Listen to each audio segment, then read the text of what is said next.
The woman purposely swept out the trash from her house. Then she went to the apple tree. Seeing that no one was around, she took a broom and hit it hard. A large number of apples fell into her arms. Then she pretended to sweep the floor and quickly slipped home. A priest came out of his house. Everyone thought he was really going to pray. In fact, praying is just a lie. He is actually drinking secretly. Then he went to the prison and pretended to visit the inmates. And he spits on the prisoner. And the honest-looking prisoner was digging a hole in the ground with a spoon. The old man who was peering at the window had a box of gold hidden under his bed. He opened it every day. All this was seen by the village bully. He was always thinking about the old man's gold. The bully took his knife and fork and prepared to eat. But his wife only brought him a bowl of rice. The bully took a bite and spat it out. The wife turns around and carries the basket out the door. It turned out she was having an affair with her next-door neighbor, Paul. While they were gardening in the grove, they were discovered by the old lady upstairs. The old lady went around every day digging up other people's secrets. That day, everyone was in church praying. The bully quietly brought a ladder and climbed through the window into the old man's house where the gold coins were hidden. The bully took the old man's gold coins for himself. Then he grabbed the old man and threw him out the window.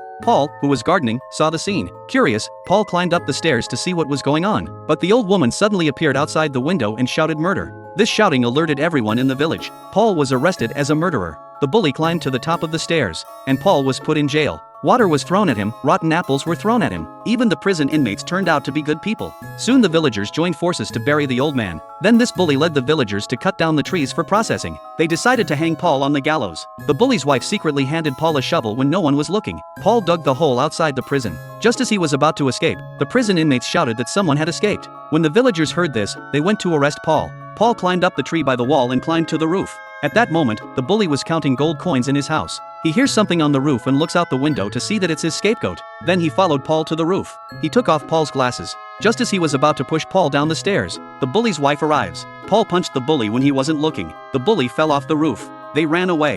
That night, the bully's body was eaten by ants and left as a pile of white bones. The villagers saw a pair of glasses next to the bones. They thought it was Paul's body. The villagers then dismantled the gallows. Peace returned to the village. The priest continued to drink. The woman sweeping the floor continued to take advantage. The old lady continued to pry into people's privacy.